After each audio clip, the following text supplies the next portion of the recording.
Personel Marinir Brigade ke-810 Angkatan Bersenjata Rusia merilis rekaman menyerang kolom kendaraan lapis baja dan infanteri Angkatan Bersenjata Ukraina dalam pertempuran di wilayah perbatasan Kursk.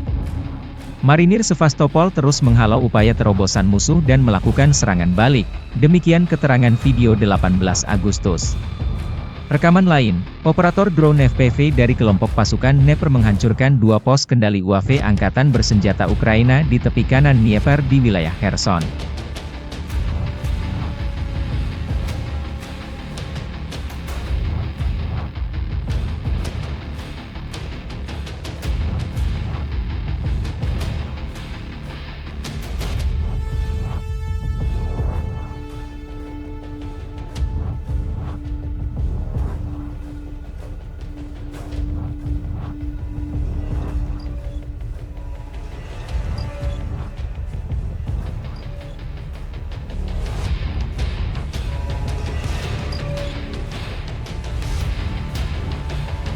Download Tribun X sekarang, menghadirkan lokal menjadi Indonesia.